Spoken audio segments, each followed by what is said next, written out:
Okay folks, welcome back to the channel, and thank you again for taking the time out of your day to watch. In that last video I kind of gave you a little preview of what I was going to do up here at the bow of a little change that I was going to make, and it's just a little minor change.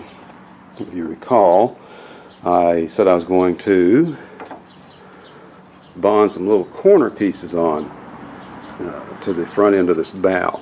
And it was just to really just kind of dress up that front end a little bit, and to also kind of make it just a little bit easier to attach the side skins when I get ready to lay those in. A little less twisting, a little less bending, and that's it. Yeah, and I just spent all day making these gussets. Had to break out the miter saw.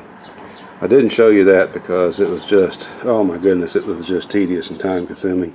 I have one here and I have another one right there. It's not attached just yet. Right where my pinky's at, right there.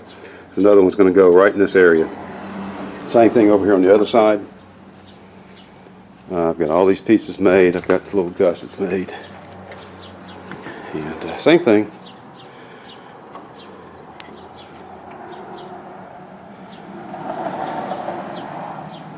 Just like so. And like I said earlier, I think it just kind of helps the looks of it. It just sort of just breaks up this line right here, and it just makes it easier to transition around this corner right here. I won't have such a sharp corner when I lay those side skins in place. So that's it. That is what I've been up to. I will get back to you as soon as I get ready to start bonding these pieces in. And the way I'm going to do that, there's an order here. And let me show you.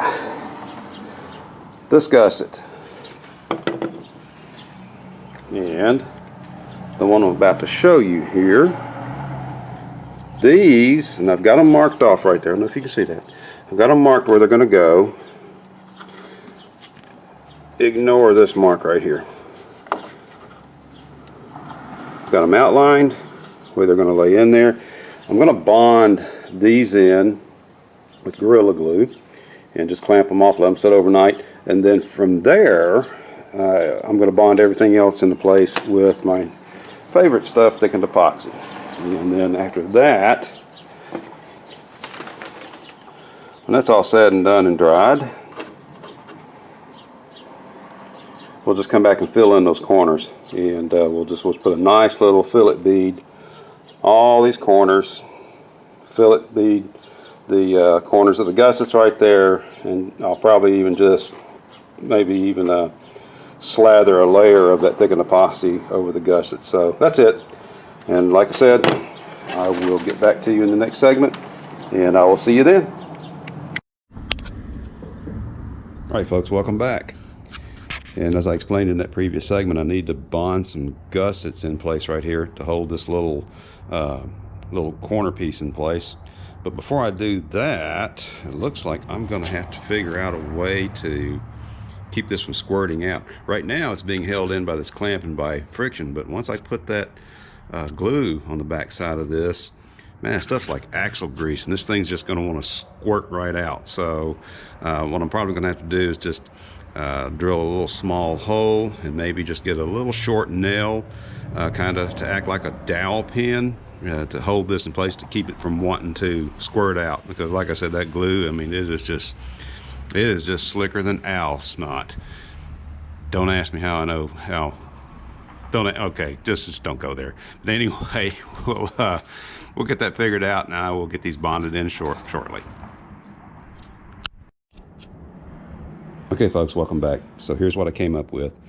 That drill bit is about 1/16 of an inch. It actually measures about 78 thousandths with my mic. And a little piece of blue tape you see right there, that's kind of a makeshift depth gauge. I don't want to drill all the way through. I don't want to poke out the front right there. So I'm just going to drill it to that depth and drive a little brad nail in there. I might even flip this drill bit around and use the back end of the drill bit, the smooth side of the bit, like a dowel pin, and then just pry it out when the glue's done. But here goes.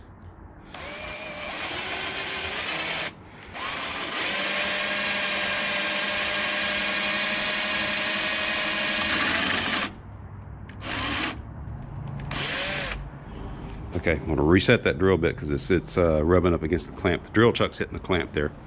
So I'm going to stop the video here for just a second. Get my hands freed up. All right, let's finish this.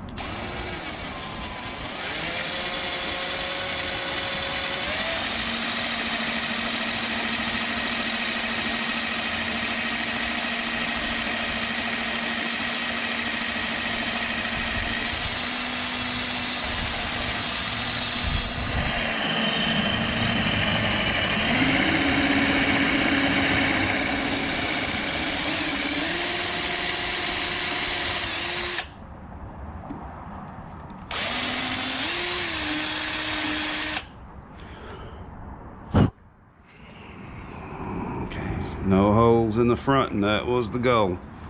And like I said, I'll either drive a little brad nail through that and just leave it there if I can find some little short stainless brad nails. If not, then I'll just reverse that drill bit, stick the back end of that drill bit in there, and then pry it out when the glue dries. All right, thanks. Okay folks, well, I'm gonna give this a try. I'm gonna try using the drill bit like a dowel pin, but I'm going to coat it with some PAM. Hopefully that will act like a release agent so that the glue doesn't end up bonding that drill bit. I don't want that drill bit to be bonded in place there. So we'll see. I'll let you know if this works or not. But got my blue tape on there for a border. And okay, I got to free up my hand so I can get this done. I will let you know how this turns out. All right, it's there. I think that's going to work. I've got it positioned like I want it, and everything looks good. On to the other side now. Catch you in the next segment.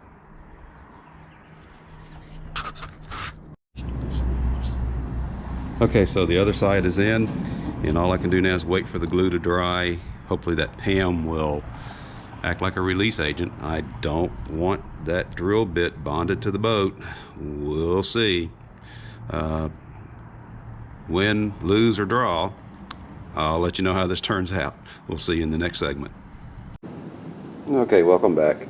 Very quickly before I head off to work, I came out after about an hour and a half, and I clamped the vice grips onto the drill bit here and just gave it a little twirl, and as you can see, it did not bond to the structure. A little bit concerned about that, but I think that helped. And so, well, like I said, win, lose, or draw. I was going to show you how this turned out. So looks like a win-win, and hey, we'll take it.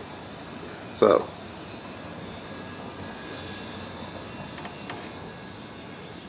out with the little makeshift dowel pin,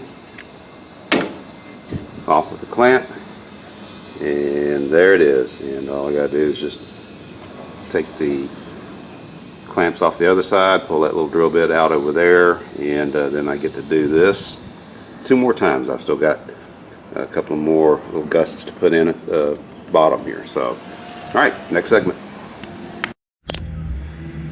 All right, folks, I've got these lower gussets bonded in.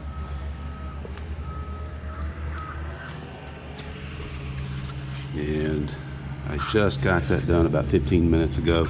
I'll come out here right before I leave for work, about an hour from now. I'll give these little drill bits a little spin with the vice grips to break them loose. Like I said in the previous segments, I don't want those glued to the boat. So all I can do right now is just wait for the glue to dry.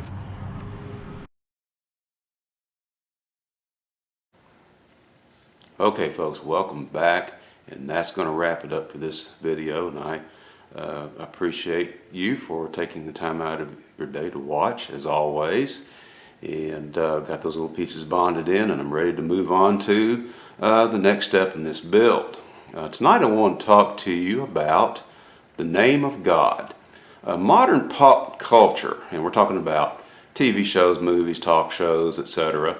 Modern pop culture often tries to make light of the name of God by referring to God with chummy sounding little nicknames that make it sound more like you're talking about your eccentric uncle instead of the Lord and Creator of the universe. And I happen to believe that that's very disrespectful.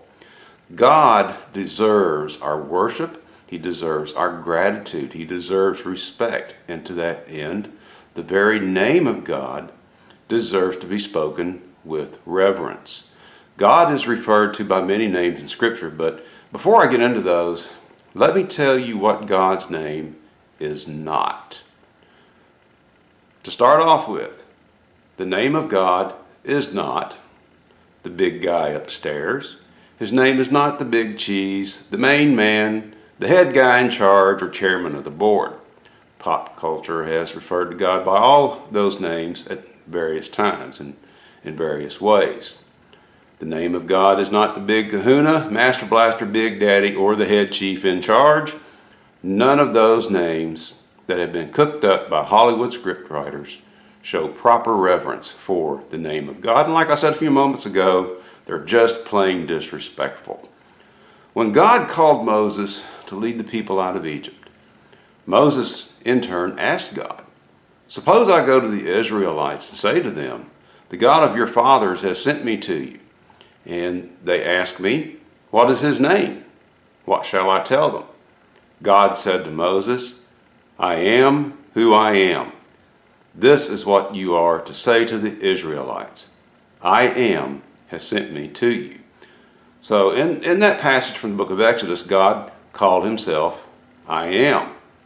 And in doing so, God was declaring his eternal state. God was not created by some higher power that's unknown to us. There's not a point on the calendar that you can point to and say, okay, that's when God began to exist. God's always existed. And the name I am is a reflection of God's eternal state. It's a reflection of his eternity. When Jesus revealed himself to the religious leaders of Israel, he called himself by that same name when he said, "Before Abraham was, I am." And with that statement, Jesus not only declared his eternal state, but he also declared himself to be God. Hebrew Bibles refer to God by many names. I mentioned that just a few moments ago. Some of those names, Yahweh, Adonai, El Shaddai, Elohim, those are just some of the names, and each name describes a particular characteristic or trait of God Almighty, but make no mistake about it, those are names that are ascribed in the Hebrew Bible to the one true God.